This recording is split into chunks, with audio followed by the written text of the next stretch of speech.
किसी की मुस्कुराहटों पे हो निसार, किसी का दर्द मिल सके तो ले उधार, किसी के वास्ते हो तेरे दिल में प्यार, जीना इसी का नाम है।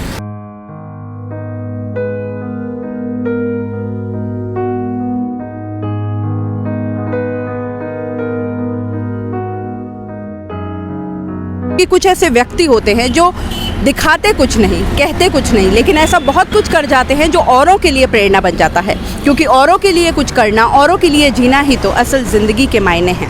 ऐसा ही एक व्यक्ति आज हमारे सामने, हमारे साथ यहाँ पर खड़ा है। CBC न्यूज़ उनसे बात करने के लिए यहाँ पर मौजूद है और वो व्यक्ति हैं भागीरथ जी। भागीरथ जी, आप देख सकते हैं उनको यहाँ पर पुला रोड पर आपको दिखाई दे जाएंगे। क्या करते हुए वो जानना और भी बेहद आपके लिए दिलचस्प होगा। एक ऐसा व्यक्ति जो सड़क किनारे कुछ बच्चों को लेकर पढ़ाता हुआ आपको दिख जाएगा। ज़्यादा जानकारी के लिए आइए भागीरथ जी से ही जानते हैं कि कौन है वो बच्चे, क्यों वो उन्हें सड़क किनारे बैठ के पढ़ा रहे हैं। भागीरथ जी नमस्ते। नमस्ते मैडम।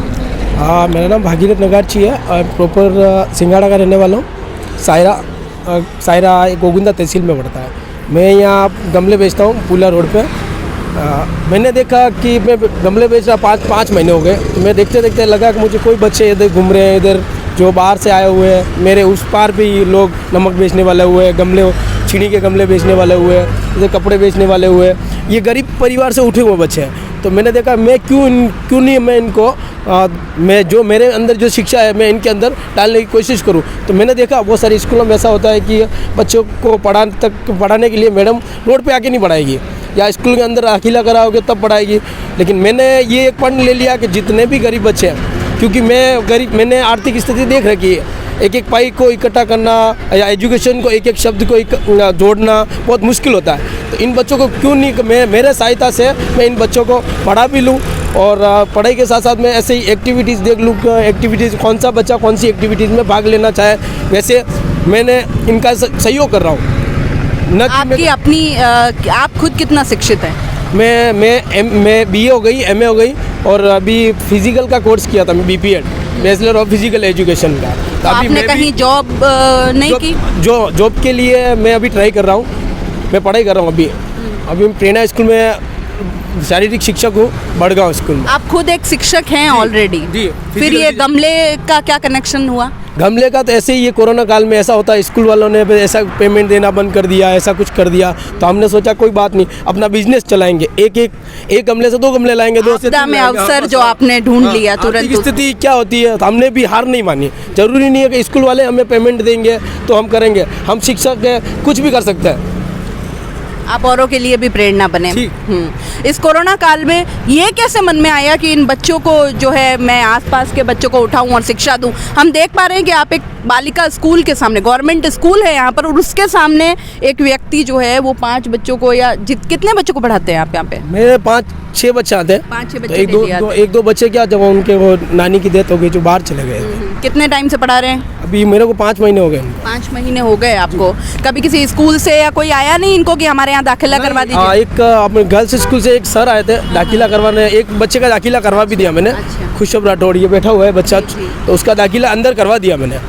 एक का हुआ नहीं, एक का श्री गंगानगर से तो वहाँ पे RTE में हो रखा, तो एक का एडमिशन दोबारा नहीं होता गवर्नमेंट में। फिर मैंने बोला कि अंदर पढ़ने के लिए भी भेजा बच्चों को, लेकिन वहाँ बच्चों को ऐसा यूँ भेदभाव, आपसी भेदभाव मुझे पसंद नहीं आया कि नहीं यार ये बच्चे कहाँ के, कैसे पढ़ाएंगे, क्या पढ़ाएंगे।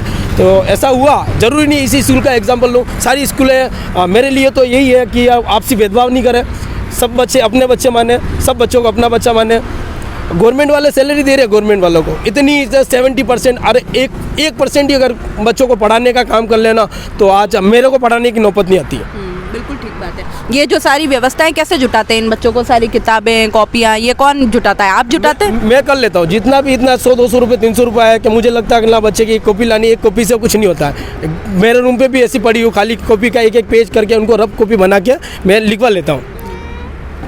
क्या एक्सपीरियंस रहा इन बच्चों को पढ़ा के? कैसा लगता है? क्या आपने लाइफ का क्या एक्सपीरियंस लिया? मैं इन बच्चों को पढ़ाने से मुझे इतना मिल गया कि मैं अगर गवर्नमेंट जॉब में भी आऊँगा ना तो इतना नहीं कर पाऊँगा जब जितना यहाँ गमले बेच के या रोड किनारे कर रहा हूँ। कभी किसी ने सहयोग के लिए आपको ऑफर नहीं किया आगे चल के कि चलिए आप इतना अच्छा काम कर रहे हैं, हम लोग आपको सहयोग करें? नहीं मैम, सहयोग की तो मुझे भी आवश्यकता नहीं, मैं अकेले ही कर लूँगा। इतने बच्चे होंगे तो थोड़ा थोड़ा, मैं इतना शिक्षक हूँ तो मैं वहाँ गांधी ग्राउंड में लेके जाता हूँ तो बहुत लोग कहते हैं कि नहीं क्या करना है क्या करना है, लेकिन नहीं, सहयोग करने के बाद में तो इंसान क्या है, मोटिव बड़ा हो जाएगा। बड़ा होने के बाद में वो शिक्षक या शिक्षा नहीं दे पाएगा किसी को। अगर पैसा आने लग गया वो कब पढ़ाएगा, उसको टाइम ही नहीं मिलेगा। पैसा अगर जेब में है तो उसको टाइम थोड़ी मिलेगा पढ़ाने का। पैसे में ध्यान चला जाएगा, आप क्या कहने का मतलब निस्वार्थ सेवा नहीं हो सकती? निस्वार्थ सेवा होनी चाहिए। माइंड अगर डाइवर्ट हो गया पैसों में तो फिर वो बच्चों को, अपने बच्चों को भी भूल जाएंगे। अब एक पेरेंट्स अगर बच्चा ज़्यादा पैसा कमा रहा था, अगर अपने बच्चों को यूँ लग रहा है कि मेरे पास इतना पैसा, तो वो क्या मोटिवेट करके कि नहीं अपने बच्चा अपने पास में इतना पैसा है तो अपन क्या करना आपके, लेकिन उसको कुछ नहीं आता।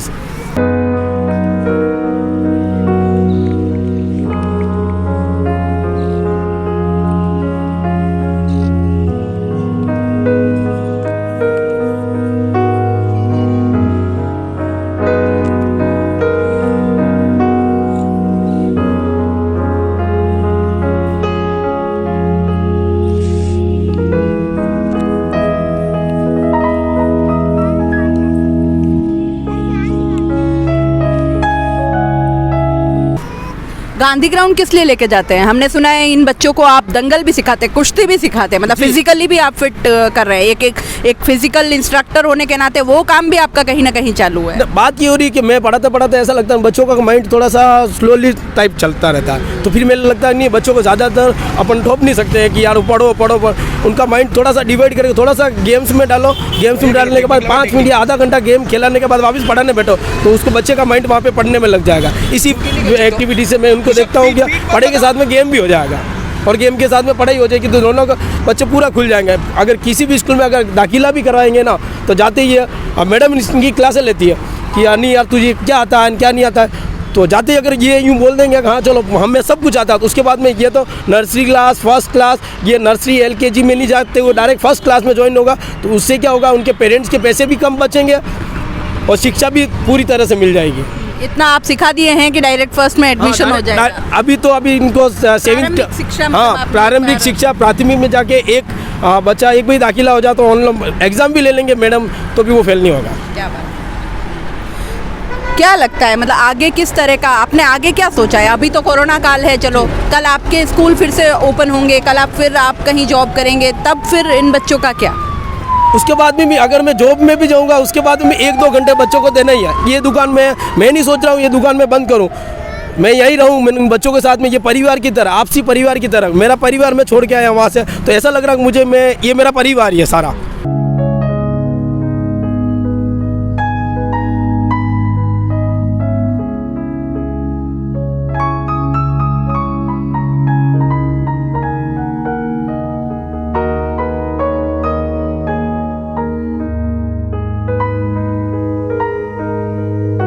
इनके पेरेंट्स मेरे को फॉलो करते हैं, मैं इनको फॉलो करता हूँ। पेरेंट्स की वजह से मुझे कोई तकलीफ नहीं, पेरेंट्स तो ज़बरदस्त यहाँ लाके छोड़ के जाते नहीं सर पढ़ाओ आप, तो बस पेरेंट्स का साथ रहे मेरे, तो सारे बच्चे भले पूरे उदयपुर के बच्चे आ जाएंगे मेरे पास में, तो भी मैं उनको हैंडल कर लूँगा।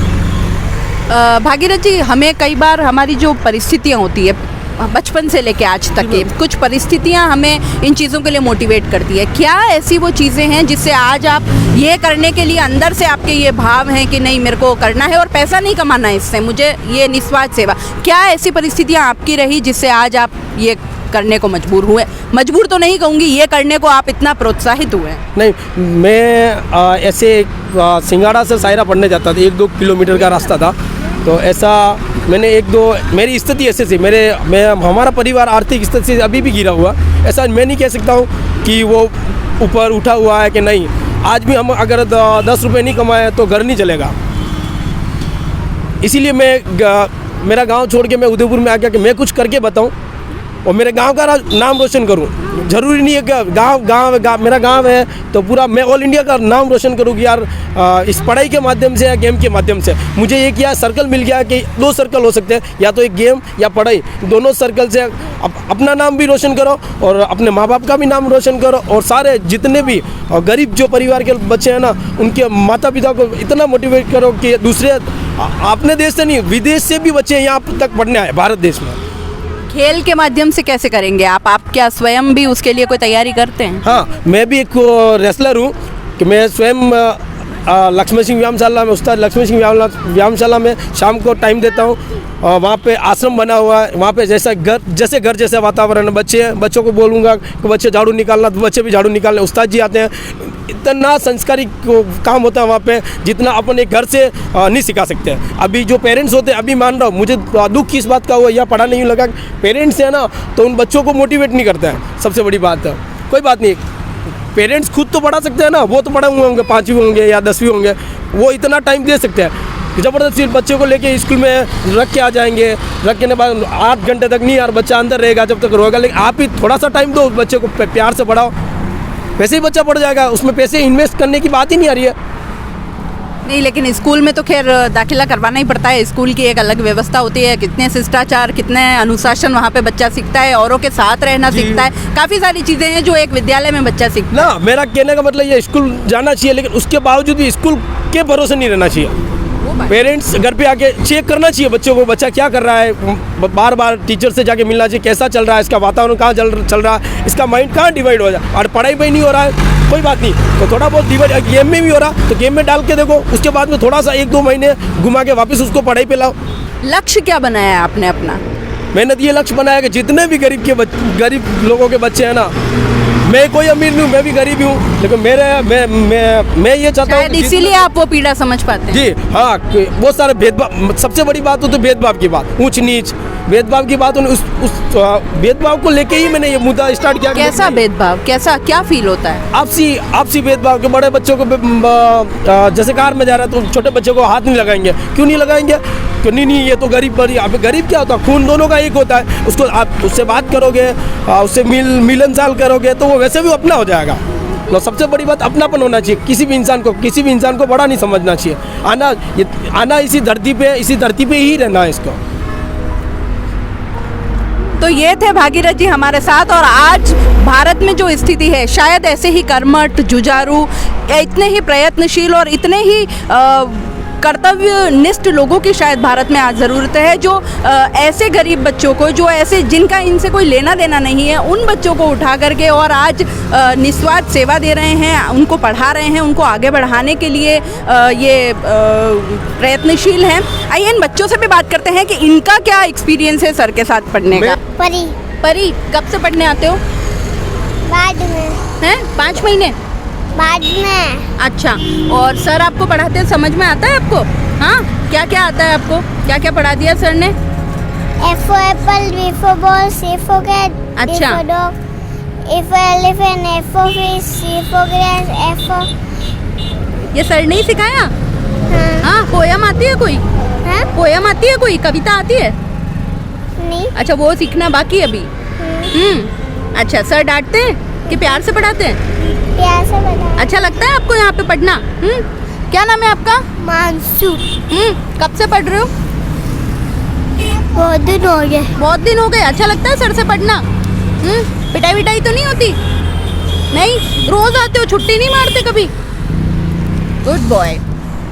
तो ये थे वो बच्चे जो यहाँ पे रोज़ सर से पढ़ रहे हैं, और इन्हें पढ़ना भी काफ़ी पसंद आ रहा है। खेल खेल में प्यार से इन्हें पढ़ाया जा रहा है। शायद आज इसी तकनीक, इसी तरीके की ज़रूरत है। अगर सारे शिक्षक इतने ही जुझारू हो जाए और तो फिर इस देश में शायद शिक्षा का कहीं स्थान नहीं रहेगा। कैमरामैन राशिद खान के साथ Jayashree Nagdas, CBC news. CBC news Rajasthan की ये खबर आपको कैसी लगी, नीचे कमेंट करके जरूर बताएं। अगर आप YouTube पर देख रहे हैं तो CBC न्यूज़ का चैनल सब्सक्राइब करिए, पास में दिख रहे बेल आइकन को भी दबाइए, ताकि जब भी हम आपके लिए कोई खबर, कोई जानकारी लेकर आएं तो सबसे पहले आपके पास नोटिफिकेशन पहुंचे। अगर आप Facebook पर देख रहे हैं तो CBC न्यूज़ का पेज लाइक करिए। अगर आप Instagram पर देख रहे हैं तो आप हमें फॉलो कर सकते हैं।